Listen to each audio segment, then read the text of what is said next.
Thank you, Abel. Hi, everyone, once again. I think I was able to listen in on the last folks who shared what they learned yesterday, and I heard about the policy briefs. So today we'll be talking about, I think, expanding on that to talk about writing manuscripts and how to communicate your results. And once again, the content of this presentation is adapted from the training we organized. So my goal is by the end of this session, we would recall the general structure of a manuscript, because I believe some of us, if not all of us, are familiar with manuscript writing or have read a couple of papers for literature reviews and discussion of various projects we've worked on. So was it Stephen who spoke last about the policy briefs, about who the target audience is for this type of science you are trying to communicate? So before we start, who really needs to know about what you are working on?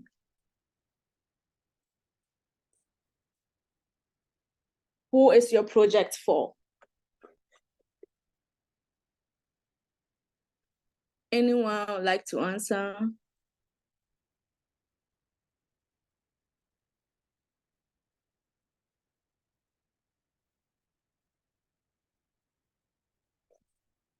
Stephen, do you want to repeat what you said? Thank you, Dr. Sylvia.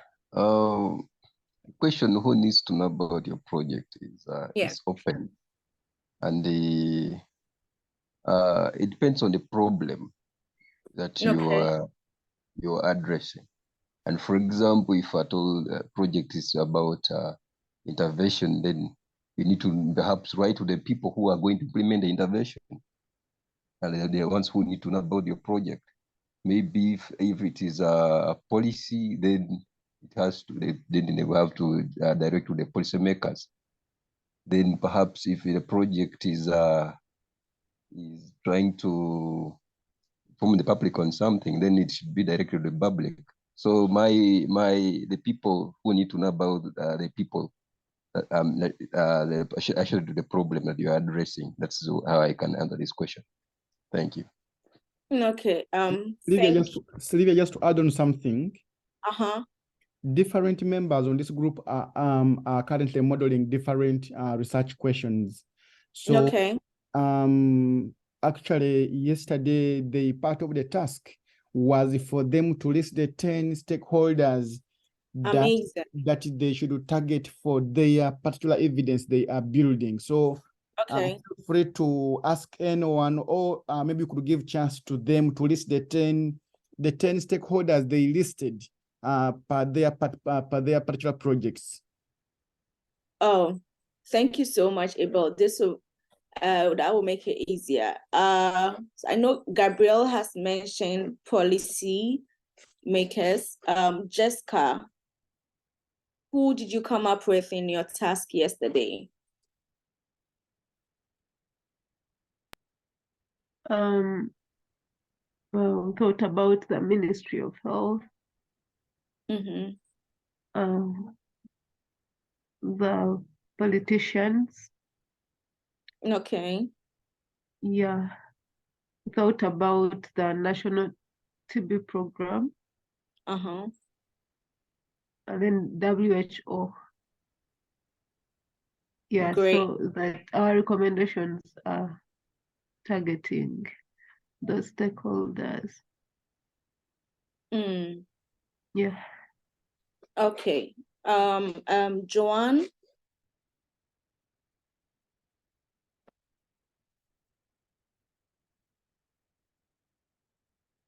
Yeah, thank you so much, Doctor. I think what we had yesterday has already been talked about. The politicians, the Minister of Health. However, we can also add on the National Malaria Control Division. Okay. Thank you. And I see Tarema, I hope I got the name right, also mention NGOs and international humanitarian agencies. Yeah, so Sylvia, now I think Sylvia, I just want to add on something. I want my modelers on the group to be very specific. Every time we get into generic terms, we will struggle to convey our message home. And yesterday, we had kind of a deeper dive. For example, we can't say policymakers. We can't say that is so generic. I want to dive back to Joan. Joan is doing a project. For example, one of the projects she's doing is in Bugiri. It's one of the districts in Uganda. And so malaria vaccination uptake, I want Joan to dive a bit deeper and mention the 10 different stakeholders for her particular malaria project. We should stop being generic, otherwise we will struggle to deliver our message home. Joan, could you again give it another shot with very specifics?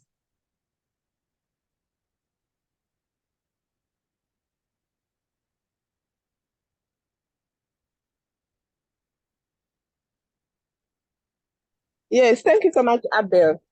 For the Bugiri project, we shall be targeting one. We have one of our stakeholders will be the district health officer. We shall be targeting the district LC5 chairperson. One, we have one of our politician, our express, how do they call them? One of the who had contested for the presidential seat.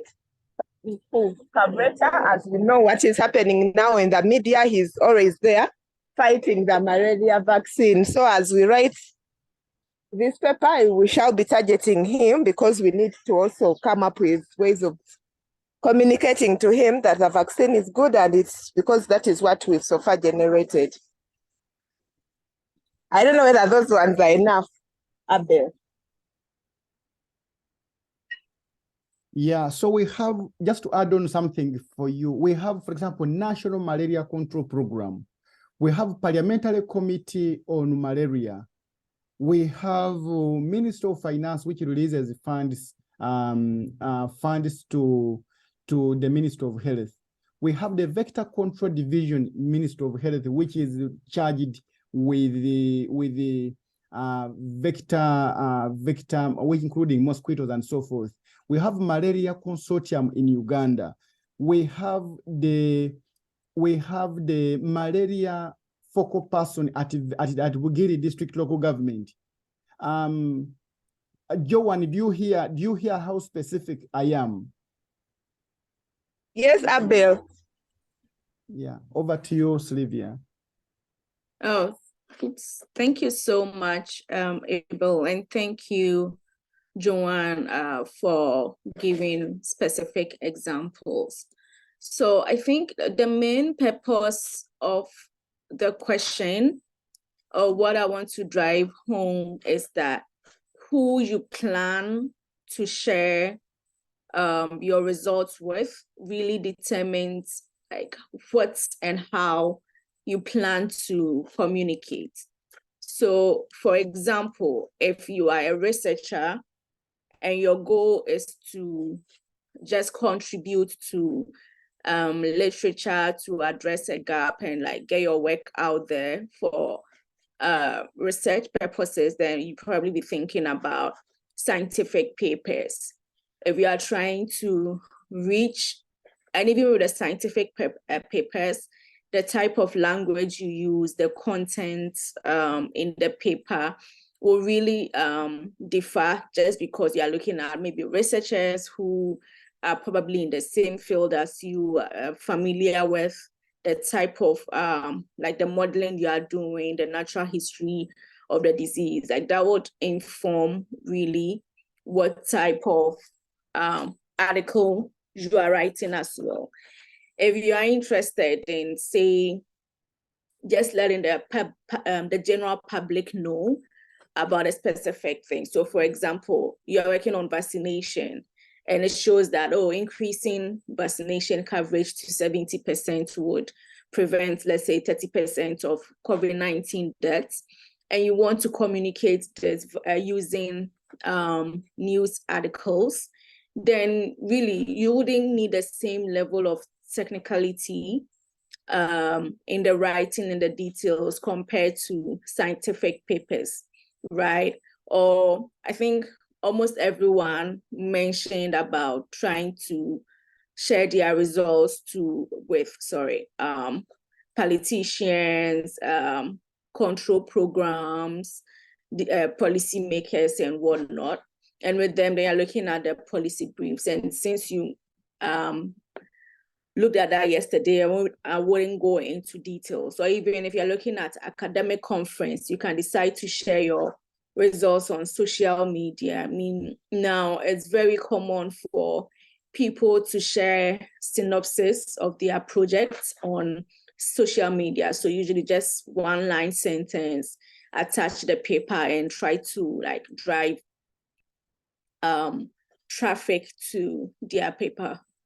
Is there anything else anyone wants to add to the ways we can communicate our findings?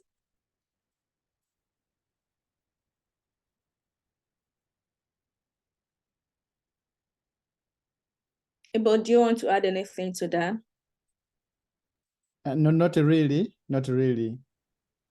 Someone mentioned podcasts in the chat. Winnie, do you want to talk more about that? Yeah, I've listened to some podcasts actually of some people are trying to put their research findings into audios, and there are different channels which are for podcasts. They mostly talk about the research they have done, like communications, like how you'd say a journal communications, and people are now putting it into a podcast where they actually interact with some reviewers or when discussing that research. Okay. Some reviewers and stakeholders actually, yes. Okay. Great. Am I missing anyone?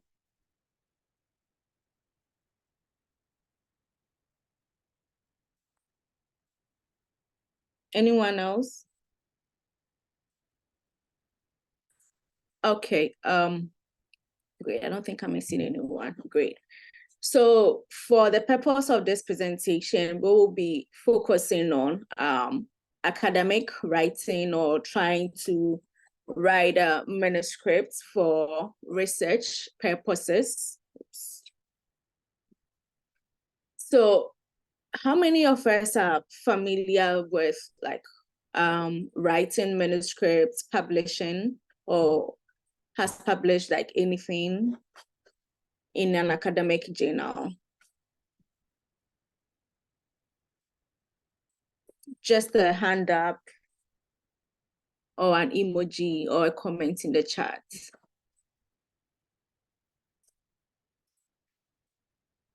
Okay, I see Gabriel, John.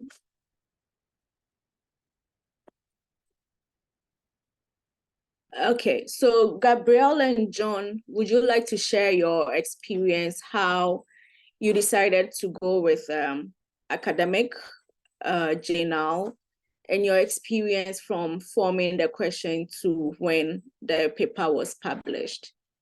John. Okay, thank you so much, Sylvia. So my experience was, it was a very lengthy and honestly tiresome process because first I had to formulate my question, then do the research itself before even start writing anything.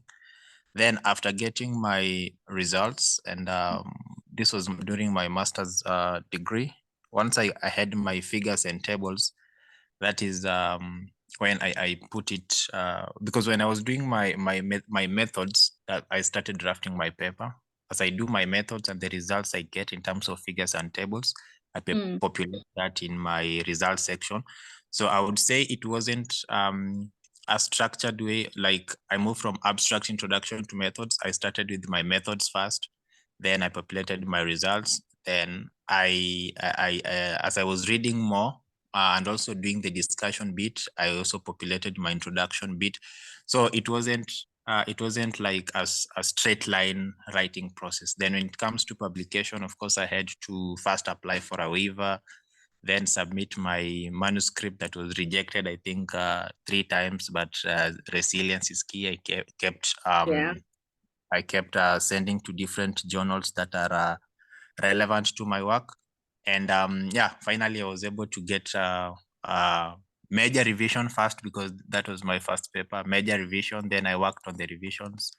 Then I resubmitted again, and hope this time round it wasn't as painful, because the only thing they wanted was for me to comment on the conflict of interest, who has done what, where, and why.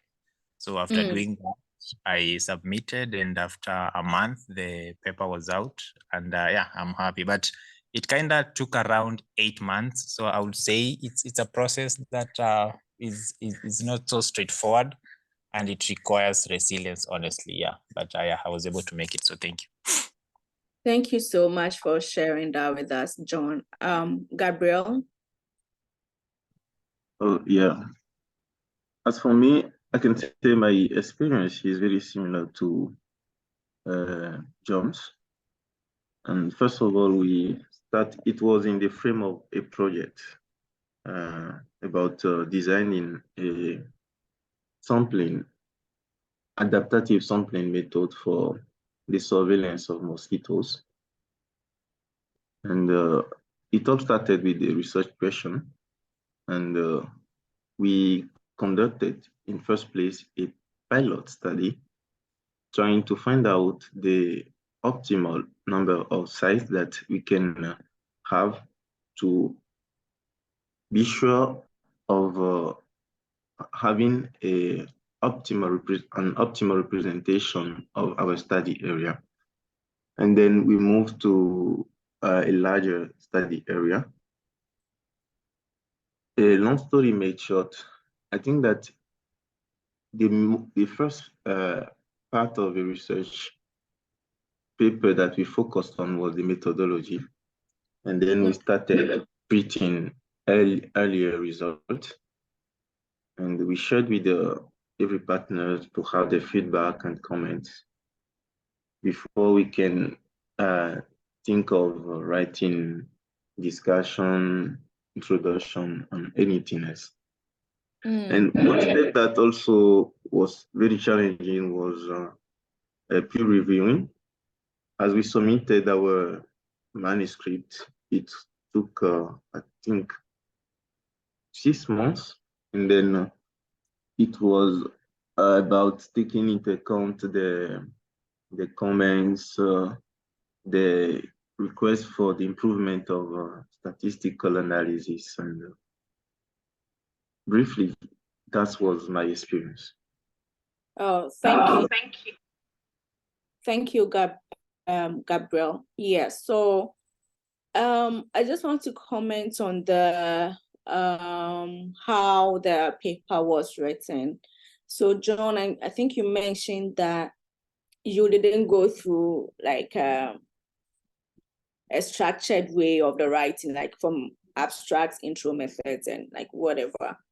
And I wanted to mention that I know there are different ways like people propose on how to write a paper. I think there are some researchers who believe that you start with your results. So because probably your results would help inform what you put in the introduction. So you start with the results, the methods, the introduction, you discuss your results, and usually the abstract is the last thing you write. But for example, I found myself in several situations where, maybe you are working with a team, like different people on a project, and you are relying on them to, let's say, finish their parts of an analysis of methods. Okay, just relying on them to do to get something done before you can write your results. So maybe you are done, then you probably have the time. So I found myself in situations where I would usually start with the methods, then go to the introduction, or maybe if I had to write a protocol for the study, that means I already have the introduction, and all I have to do is kind of update the literature. So yeah, I don't think like it's a straight line process. I'm sorry. I don't think it's a straight line process when it comes to the writing. Yeah, so for this presentation, we'll be going through these different sections of what a manuscript usually looks like. So starting with the abstract, it's like the summary of your paper, and depending on the journal, or if you are even submitting an abstract to be considered by a conference, it depends on the type of conference as well, but usually you'll find that the abstracts are between 150 and 300 words, and it can be structured or unstructured. So you find probably see an abstract where everything is just put together. You don't see the different sections of it, and even without seeing the different sections of an unstructured abstract, you should be, when you read it, you should easily identify what they are trying to answer, what they did, what their results were, and their conclusions. So when you're writing your abstract, really for the background, I believe like you really don't have to, you have just like 150 words to write for your abstract, right? So you really don't have to write so many sentences for the background, usually just what the gap in literature is and your objective of your research. Then the methods, couple of words, you probably talk about the study design, how you went about it. Then your results. So probably you may have answered or gone into details in your methods or your objectives when one reads the manuscript, right? But what I always suggest to people is that make sure that what is in your abstract flows. So for example, if you were looking at 10 vaccination scenarios, you were doing sensitivity analysis and all that, and in your objective you only mentioned that, oh, you worked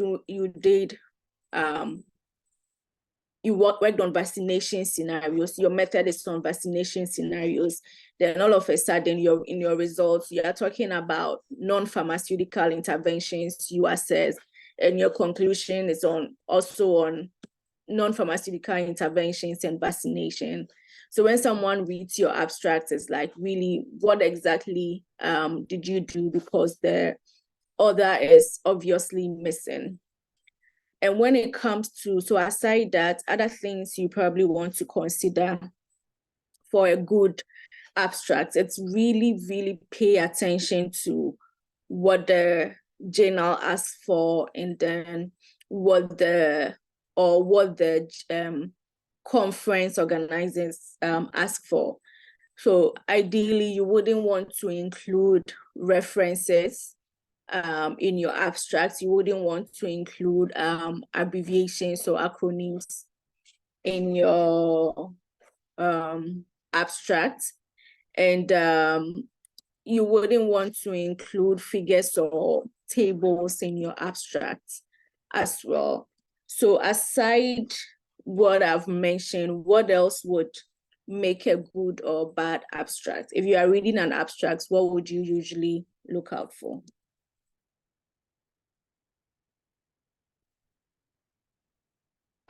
Mohammed.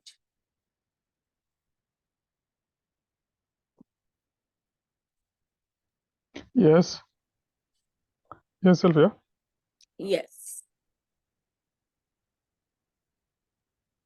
What would you look out for in a good abstract, and what does a bad abstract looks like for you.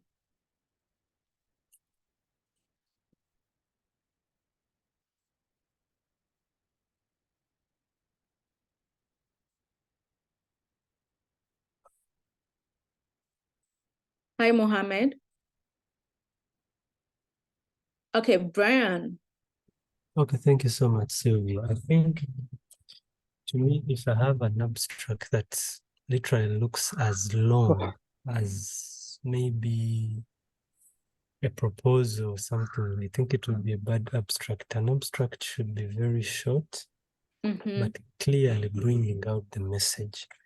If I look at the objectives and they are answered in the conclusion, and the methods rhyme with the objectives, I just need to look out for the results, as long as they can communicate the objective, and it should not be very long. Thank you. Thank you so much. And John, before you go, I wanted to also touch on something, and this is from Taramwa's comments, that she'll look at the methods, results, recommendations, and conclusions. Yeah. So I usually find sometimes you would see that in the conclusions section, people will repeat their results. So it's just maybe the results move to the conclusions, either verbatim or just some little modifications done to it. But yes, so clear conclusions, Mohammed, thank you. Clear conclusions which reads, make them to read. I'm not sure, but yeah, but a clear conclusion, it's make readers want to read. Okay. Clear conclusion, it's key, because really sometimes if someone is doing a literature review or is just doing random reading of articles on the paper, the first thing they look at to see whether your paper is worth reading at all is the abstract. So just by reading an abstract, we should just get like a clear picture of what you are doing and the implication of your findings. So the abstract, the conclusion of the abstract is usually the best way, one of the best way to sell your work. And just as Brian mentioned, usually what most people too will do, especially reviewers, will just look at your objectives and your conclusion and see if they match. Okay. John, you had a hand up, sorry. No worries. Thank you, Sylvia. So I just wanted to comment on that about how I will know that an abstract which really translates to a paper is good.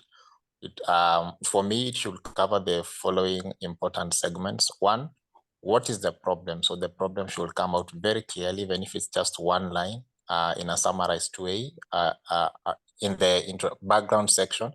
So I need to know the problem. Then I need to understand, so how was the problem mitigated or tackled? So this is informed by the methods. So the methods that were used to now, tackle the problem.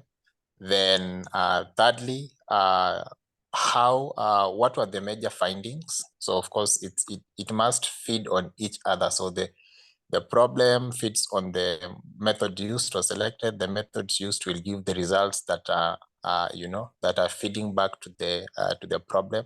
Then finally, after getting what is the significant results, then the next section is how important is this. So we usually say, so what? I mean, like, you have these results, what does it mean? So if there's a couple of sentences just explaining how these results are important. And finally, if I have a recommendation on what can be done, maybe subsequently, not necessarily covered by this paper, but a recommendation for future study, that will be a great abstract and paper. Thank you. Oh, thank you. Thank you so much for sharing. So the next thing we would look at is the introduction. And for the introduction, usually you would start from like the broad picture, COVID-19 embedding in the world. Maybe you're looking at COVID vaccine in Uganda, right?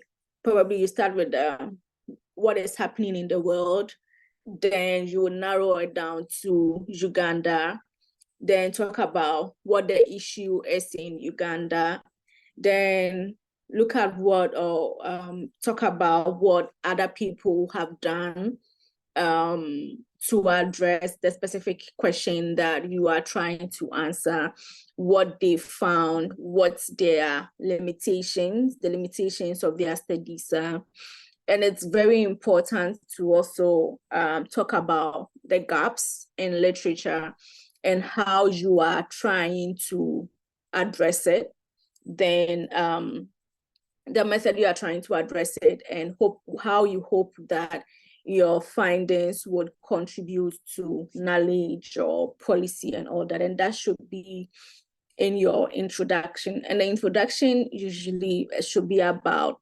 300 to 500 pages. And you really don't want it to be too long or too short. And I know finding the balance, it's a bit tricky, but as you edit, review, send the paper to other co-authors to give feedback on it.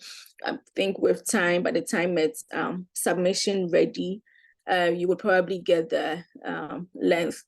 And some journals would also make it easier for you in their guide for authors. So they'll tell you the number of words that should be in your introduction and the type of structure to use. And usually you would see some introductions where, like, after reading, you are like, okay, what exactly is happening here? Like, there's no logical flow, the structure is not clear. They'll start from a broad picture to what the gaps are, then later you come and see what other people have done, or you would see some articles, especially those when it comes to like mathematical modeling studies, where I have noticed there's studies or papers that were reporting on a method or a new model that they developed. You would see that for them, at the end of the introduction, they will tell you about what the other sections focus on. So you read a sentence like, the rest of the paper is structured as follows: Section 2, model development; Section 3, numerical simulations. But really, that is not advisable to do for the introduction. And if you're looking out for, I think I've talked about the unclear structure and the amount of information we put on there. Is there anything else that you would look out for, or some don'ts when it comes to writing the introduction of a paper?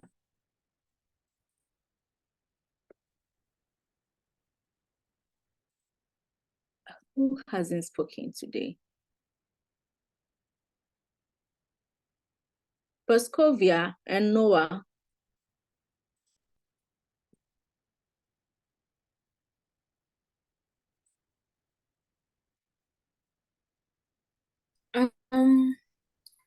Just to add on the introduction, we also don't need to put references. Yeah, it is something I used to do, but as advised not to always put them. Like, for example, you state something and then you talk about which paper you got it from. So in the structure for the abstract, you don't need to include all that. It needs to be as precise as possible. Okay, great. So that's for the abstract, right? Yes, for the abstract. Okay. Noah. Yes. Yes. Pardon me on the question. What is a good introduction? What is a bad introduction of an academic article? I think, in my own opinion, a bad one would be one that is not giving a clear snapshot of exactly what you're doing and why you're actually trying to do it, then a good one would probably be one that would put in account why you're doing whatever you're doing and to what end is what you're doing going to be of help. And yeah, basically that. Thank you. Thank you so much. Okay, so now going to the methods, and really this is the meat of the paper, and you would want to include as much details as needed so that when someone reads your paper, it will be easy for them to replicate it. And for traditional research papers, we know like the methods you are looking at, the study design, the population, the data collection method, the outcomes, the covariates you assessed, the exposure. But for a modeling paper, like it's quite different. So you would see in your methods, you have to talk about the type of model you are using. If you are using compartmental model, if you are using an agent-based model, if you are doing a compartmental model, is it deterministic or stochastic? You talk about your model structure. Is it an SIR model, SCIR model, a complicated version of that? You have to describe. So then the model structure really, you would want to probably, and this is depending on the journal, but usually you would want to include the model diagram and equations and the description of your model. So defining the terms in the type of model you are using, because for example, what you define as susceptible when you're working on TB is different from what someone working on, let's say, influenza would define susceptible as. So you have to define the terms of the compartment in your model. You have to define the parameters of your model and where you are taking it from. If you are fitting your model to data, if you are doing parameter estimations, you also have to mention the source of your data and the type of method you use for the fitting or the estimations. And you know, a model is as good as the assumptions it's based on. So really, you need to talk about the assumptions so that when someone else is doing it and they don't consider those assumptions, like you would expect that they'll find different results from yours. And if you are doing a scenario analysis, you would have to spell out what scenarios and what you are modifying in your model equations, your parameters or state variables to account for those scenarios. If you are doing any form of sensitivity analysis, you would want to mention that as well. Okay, so with the results, I'm sure sometimes you set out to do one thing, but when you find the results, it's like it gets overwhelming. There's so many things to be reported. So how do you decide what should be reported?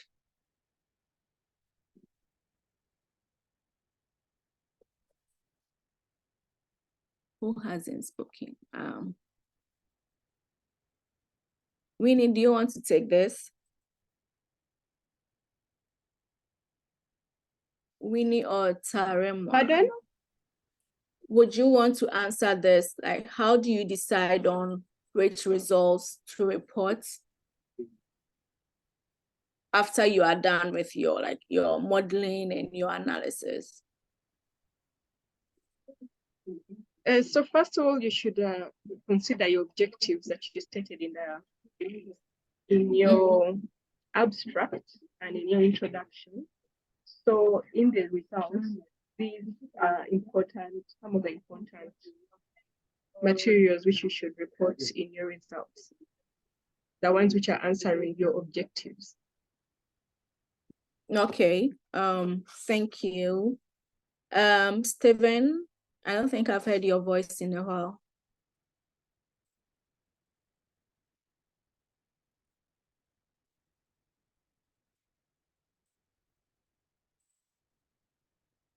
Stephen, are you there? Oh yes, I am here, Doctor. Just like Winnie said, you need to consider your objectives and also look at your results and they communicating. And for example, if you're looking at something statistical, then you need to look at the significance of the results as well. Okay. Then the ones that are significant to what you're talking about, then you perhaps you may consider reporting those significant results, because sometimes you may have a model that you're having so many things, and so you may not report everything, but you may basically choose to report that those are significant or relevant to the problem you're looking at. Thanks. Okay. Yeah, thank you. So to come to the key message of your results, or what should be reported in the results, you mentioned, it depends on your objectives. So your results should correspond with the study objectives, and it should target a knowledge gap. And this knowledge gap you would have probably mentioned in your introduction as well. And hopefully your results would highlight the scientific or clinical implications of your findings, and this would come under your discussion usually. And you would want to objectively present the results. Yes, we know you did your work, you know you are proud of your results, you know you think probably your results is the best out there, you were so thorough, like that is the ish of whatever the niche you are working on. But you have to be objective in presenting your results. And the results section is not where you interpret your findings or talk about the discussions. You need to keep it to what you found in your projects or in your analysis. And then it's really helpful to correspond the narrative of your results with tables and figures, because having them, it's always a plus for your paper. And when you are drafting your results section, you have to be mindful of the type of language you are using, especially for a mathematical modeling study.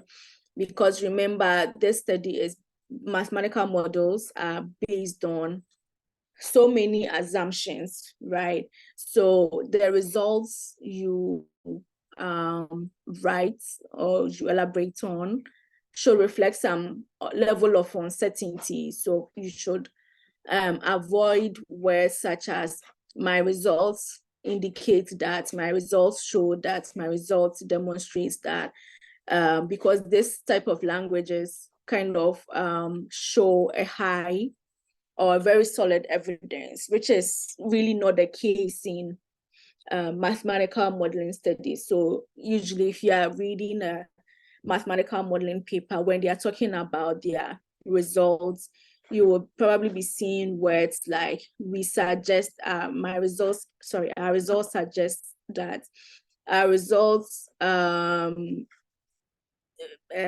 there might be an association between their code, things like that, just to introduce some level of uncertainty in the findings, in the narrative of the results.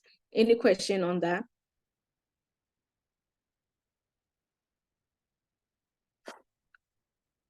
Okay, great. So even though you have to be careful about the type of language you use to convey the level of uncertainty in your results, there's also the issue about making sure that you don't undermine your findings. So for example, in your methods, you've talked about the assumptions you've made in your model.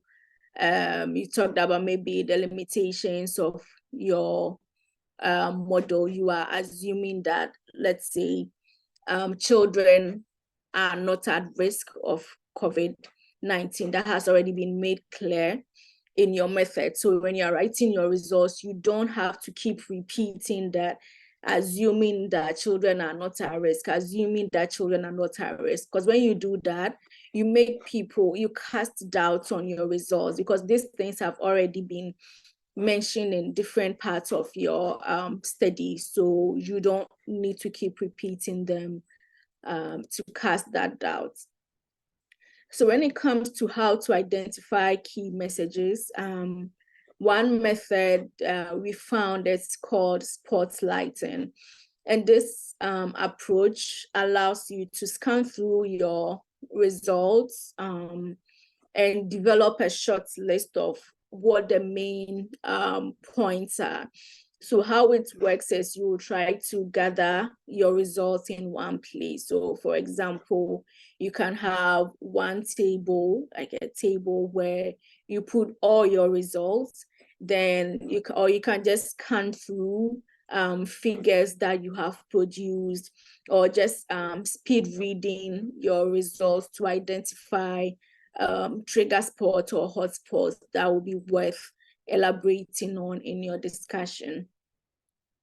So for this method, it works best if you could produce your results in a physical form. And physical form, it's in quotes because, well, you can choose to print your results and maybe have them on a board in your office or in a room, or you can just have them on a computer screen. So after you have them in all of them in one place, then you look out for, you review it to identify patterns or spots, or like what is standing out. So for example, if you are looking at, sorry, I keep mentioning COVID-19 because, well, it's been COVID-19 in the past 3 years, but maybe you are looking at COVID-19 vaccination strategies. And then you have 3 scenarios. So when you compare the results for the 3 scenarios, you are seeing that, oh, when vaccination coverage is less than 50%, you are observing more deaths, you are observing more infections, right? Then you need to highlight anything that seems intriguing to explore. So it's like, why are we observing few deaths from COVID, or when vaccination is higher than 50%, or maybe that is interesting to explore. Then you probably look at other results to see if the patterns you observe are consistent. So if you have different scenarios, maybe you are comparing different cities, you are comparing different populations, you have other scenarios where you combine, let's say, vaccination plus other interventions. So then you can look at all these results to see if the pattern you are observing is consistent. And then at this point, you would try to find meaning and implications of your observation. And then the big question is, okay, which of these hotspots or trigger points would directly answer your question or hypothesis? Then you would then write your thoughts on each hotspot. Okay, so now on some techniques to identifying the key findings. So when you're writing your findings, you could start with language, and I think we've already mentioned this. The outcome of your research suggests that there seems to be a correlation between these so-and-so variables. And you know that you do not have to include any information that is not important, because you can get excited when you see those beautiful plots from your model outputs. You can get excited and start putting everything in. And really, if you think those results are relevant but not directly related to your objective, those can always go to the appendix or supplementary materials. And you have to ensure like you provide a synopsis of your outcomes along with a detailed description of what your findings are. And this is where visual presentation is key. And then while writing the findings section, make sure you highlight any negative outcome, because I know you would want to prove that, oh, your model was great, you found positive result, but if there's anything negative, you would want to highlight that as well. Any questions so far? Okay, so summarizing the key messages of your result, like we've mentioned, where you start from, you really start from what your question is and what the outcome of interest is. And when you are done with, for example, the spotlighting method, you should be able to write about 3 to 5 main points of your paper in a clear, jargon-free language.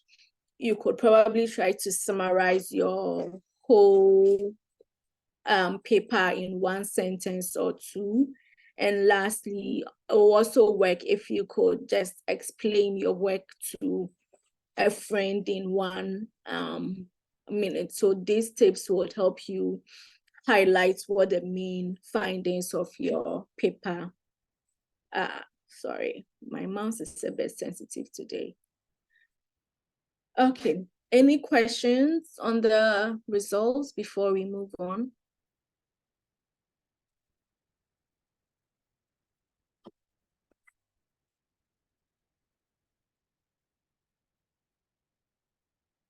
Okay, so no question. Yes, excuse me, doctor. Sorry?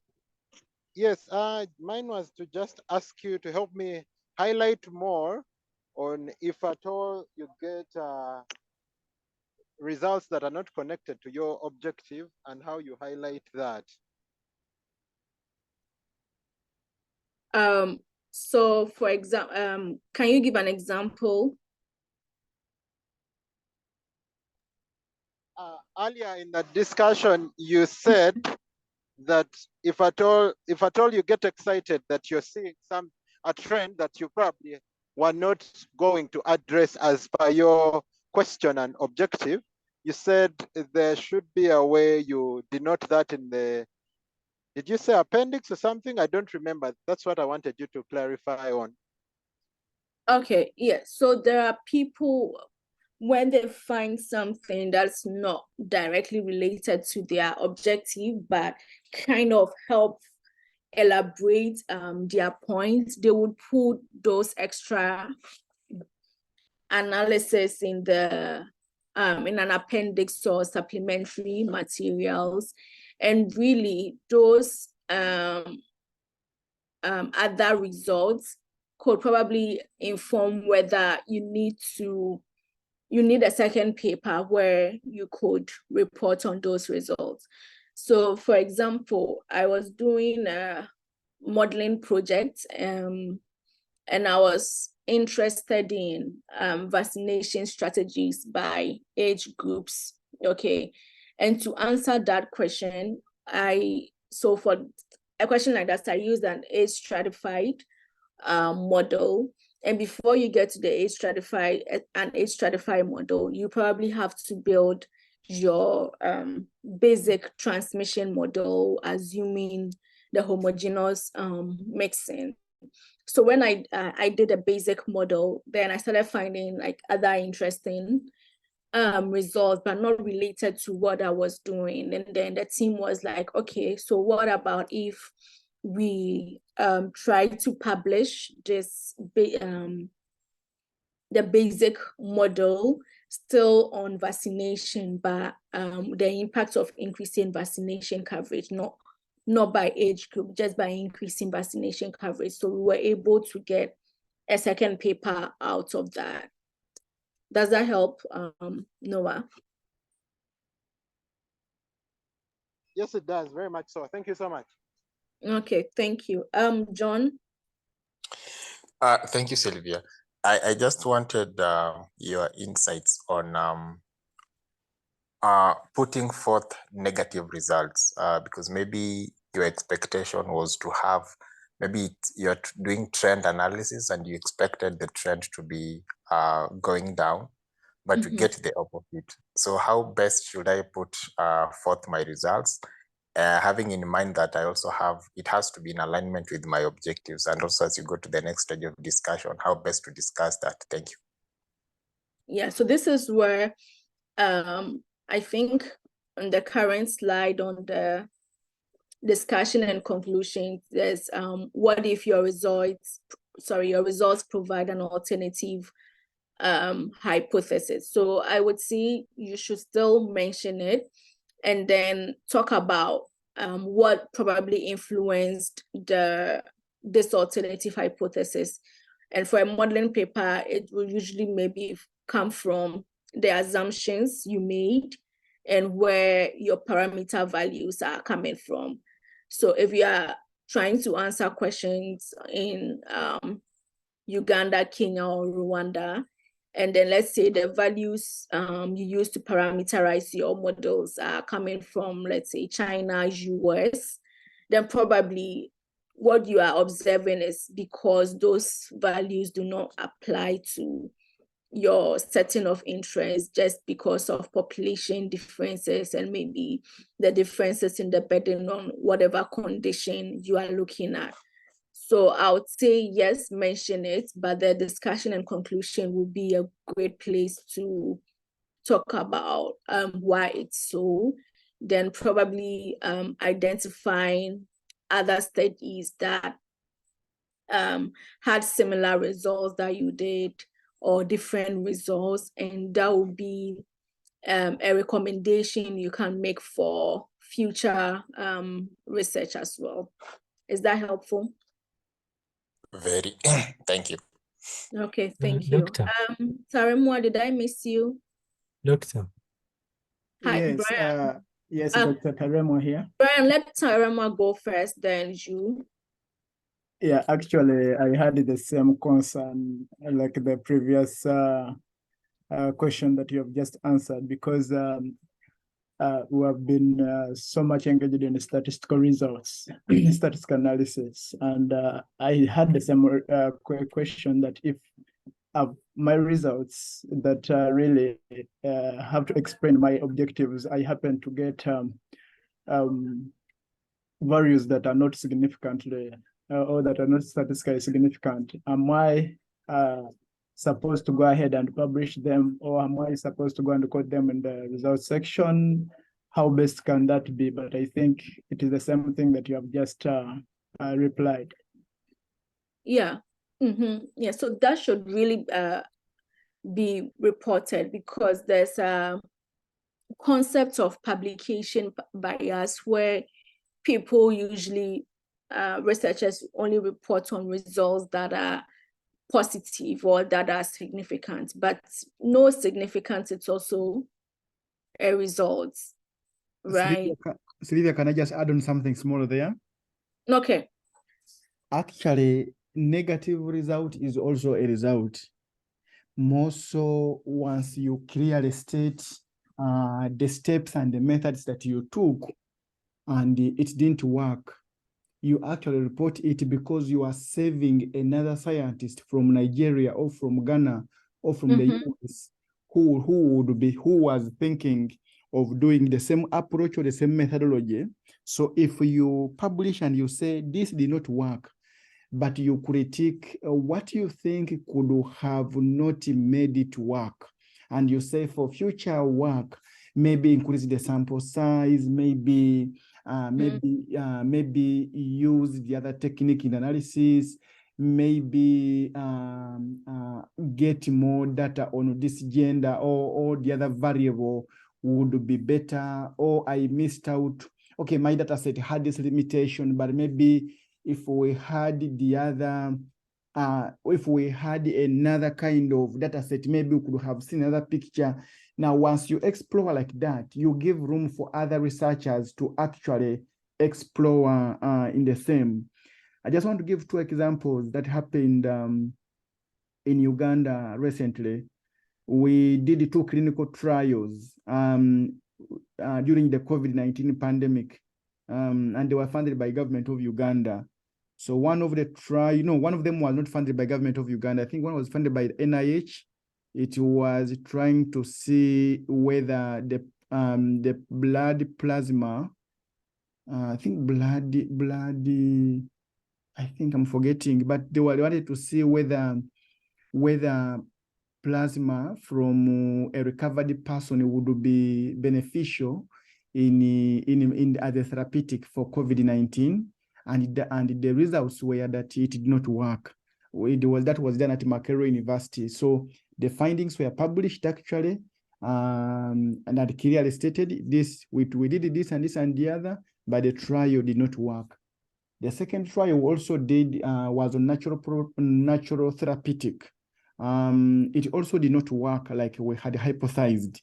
And so we are in the process of redesigning, because the authors identified a gap in the product development process. We did not follow good manufacturing practice in preparing the investigation product.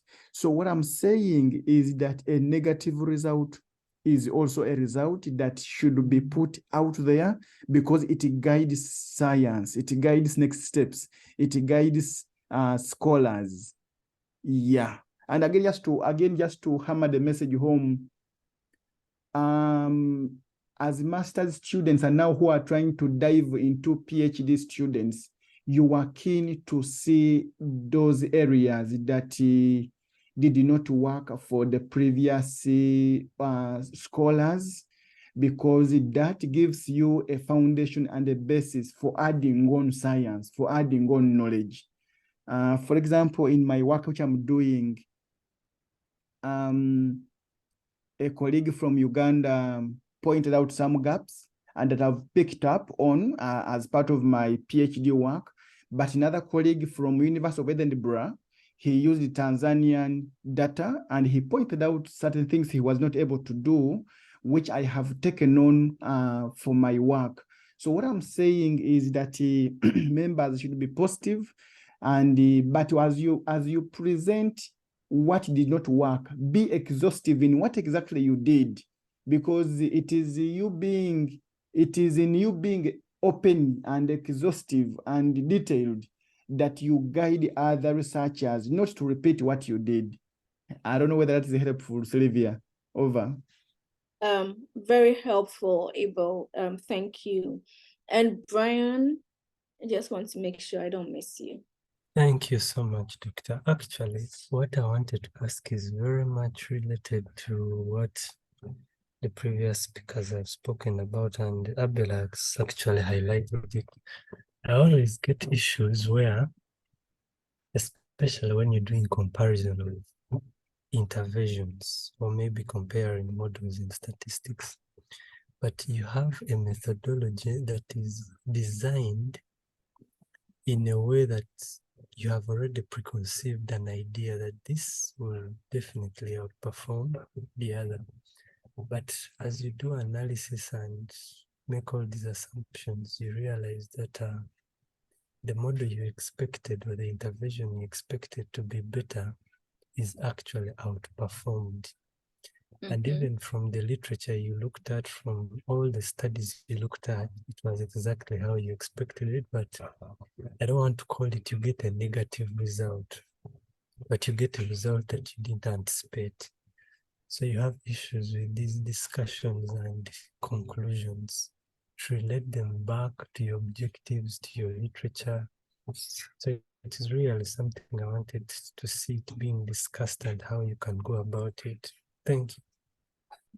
Thank you, Brian. Yeah, and that is why, like, personally, I have issues with the school of thought that you should write your results section before writing the introduction. And this is one of the reasons why people do that, because, so for example, if you set out thinking with a hypothesis that A causes B, but your results says that B causes A, then you can frame your introduction in such a way that you change your hypothesis to B causes A, which is really not honest, because I feel like if you think A causes B, and that was your main hypothesis, and at the end it's the other way around, you should really be honest and report on that. Yeah, so that's another thing I wanted to add on, Brian. Thank you. Okay, so the discussion and conclusions, here you wouldn't want to repeat your results again because you've already done that in the previous section. And you have to highlight if your findings confirm or deny the hypothesis. And as we've discussed, if there's an alternative hypothesis, what does that mean? You want to compare your findings with other studies done in the subject matter. So in comparing, you are talking about if they agree with your findings, if they don't, why don't they agree with your findings? And the popular reasons are usually related to the study population, sources of data, the assumptions different authors made in their model. And one thing that I have found, especially with modeling studies, it's in the discussion, you see people just repeating their results, and that's it. They don't even compare with other literature. They just repeat their results and that's it. But that is not good practice. So comparing it with the literature is great, talking about the implications of the study. So one thing I am big on, it's the policy implications of your findings, how that would affect decision making, and suggestions for improvement and future research. And I think Abel highlighted and elaborated on that. So other things I wanted to touch on manuscripts writing, it's your figures and tables. So like I said, usually when people, not everyone has time to like read a whole article. So they will first look at maybe your abstracts, then scroll to look at your tables. And so you have to make sure that these are well formatted. The captions are standalone. So when I read the title or caption of your table or figure, it should be good enough to explain what they mean. I don't have to go back to the main paper to see what table 1 is or table 2. And you always have to ensure that all tables or figures are referred to in the main text. So for example, you have 7 tables, but only 3 tables are referred to in the main text. That is also not good practice. And the other thing is on references. So using citation managers like EndNote, Mendeley, and Zotero will really make your life easier when it comes to references. I don't know if anyone is familiar with these tools, because they make referencing easier, and it's also easier with these tools to change the referencing style to suit whatever the journal requires. You would want to check the style of the journal, because different journals would have different expectations of the styles used in the manuscripts. And it's best if your references are from peer-reviewed articles, abstracts, and books. So as much as possible, probably avoid citing unpublished work, citing textbooks, things on social media and things like that, except when it really draws a point you are trying to make in your manuscripts. Okay, so as the Sylvia, I just wanted to add on something. Okay. I just want to highlight to members that when you're choosing the title, when you're writing the abstract, try to hammer the message home, because most people make decisions basing on the abstract. Decisions are many, including reading your work, including sharing your work, including recommending your work. So just an abstract should have enough information for somebody to make a decision. But also, currently I'm reading a meta-analysis and a systematic review on a project. And the first stage of screening, we are using just the title and the abstract to see whether we should consider reading a full text of that work or not. So if your title is not eye-catching, or if it's far from the message you wanted to deliver, during the search, during the software search, when they are doing a systematic review or scoping review or meta-analysis, chances are high that your paper may miss out being selected if it doesn't have key features of the message you wanted to portray. Yeah, over. Thank you, Abel. Yes. So, like it has been mentioned, it's not easy writing a paper at all, especially with modeling papers.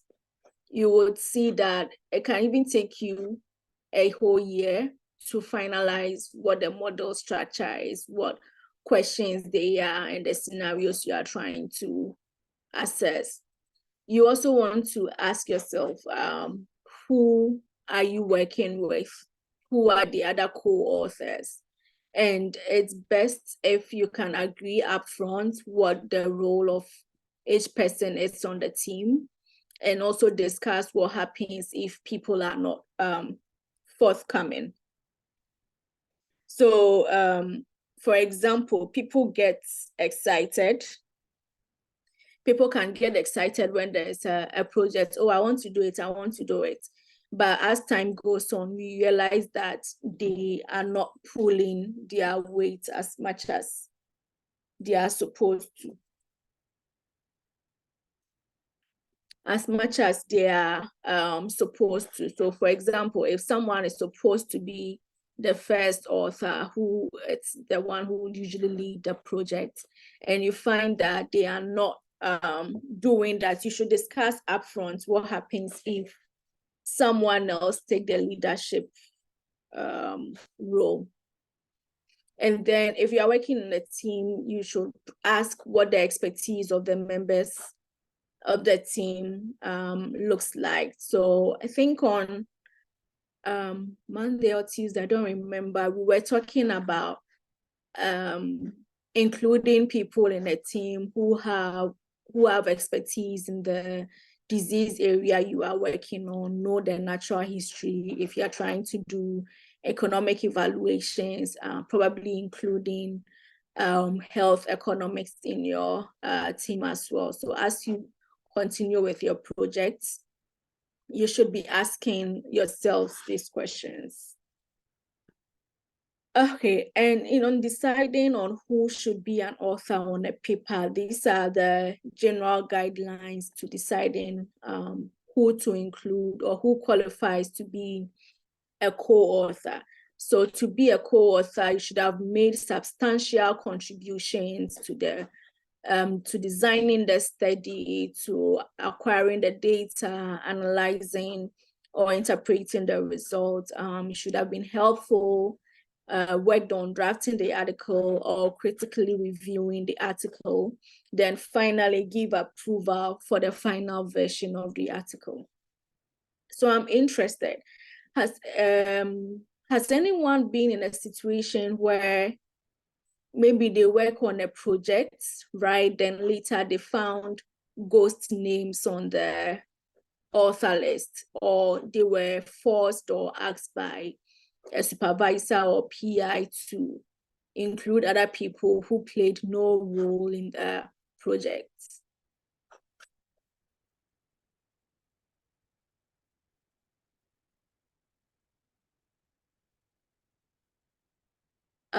Gabriel, did you experience that in your publication? And was it John? Gabriel and John? Okay, to my experience, the paper that we published, no. All the authors that were part of it contributed significantly.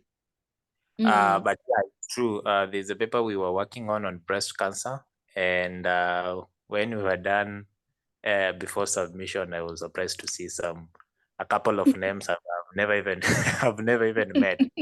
So I was surprised and I asked, okay, so who are they?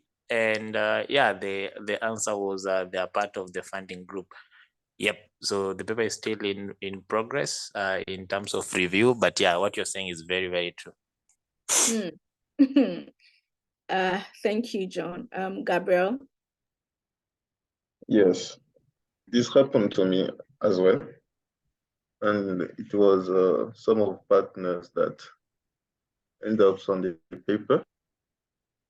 And I think this was from NMCP and from people that support the grant that funded the project. And most of the time, we have no decision on this. We just need to accept it. Thank you. Wow, thank you, Gabriel. And Abel, I'm curious, have you experienced this and how did you handle it? Especially if they were top people where you really have no say. Yeah, you asked a very important question. I actually, most of the work I've been in, I've been at the leading end. And so I have actually been the one requesting them to be part on or including them, even without a lot of substantial contribution. And I normally do it for various reasons. The first one is that this person could be an authority in that particular field, and associating with them would give our paper readership or mileage, because he has a lot of citation, he has a lot of visibility in that field. So many people get notified once his name is on the co-authorship. That is number one. The second one is that it is part of the politics of managing my work as well. In my previous workplace, two of my bosses would always want to be co-authors, but they would not have time or create time for inputting. But because I knew they allow me to do this private, this writing, this reading, this conceptualization, they don't penalize me at my work. I would also compromise and keep going and we keep growing together. So actually I've been on the side of including the big shots on the work. And the other aspect, for example, there is a paper which I'm currently leading, and some three of the big shots have not given input, but they are strategic offices that I want to target with my evidence I'm generating. They are in strategic offices. So by them mere co-authoring, I know they could always influence me to be invited either to speak to the to their departments about the work we did with them, or they could always proudly talk about our work or put it in their citation or their list of publications, and in so doing, our work could get into policy. Yeah, so I've been navigating that kind of terrain with a number of factors in consideration. Yeah.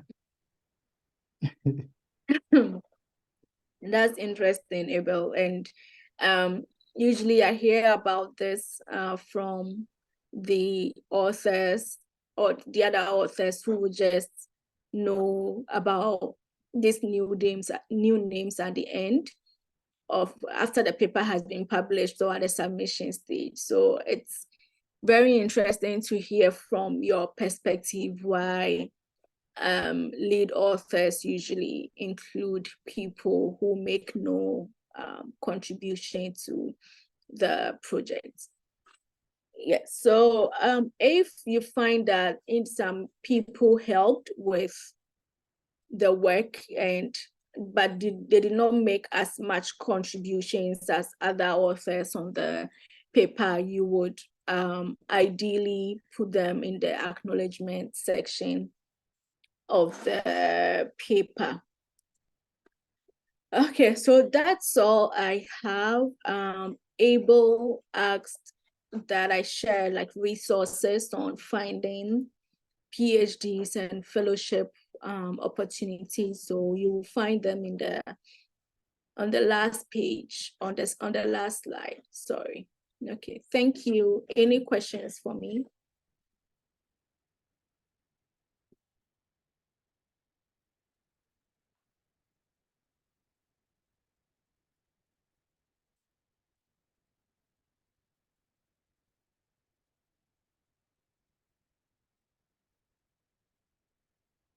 Okay, but I hope I'm not missing anyone. It seems there's no question.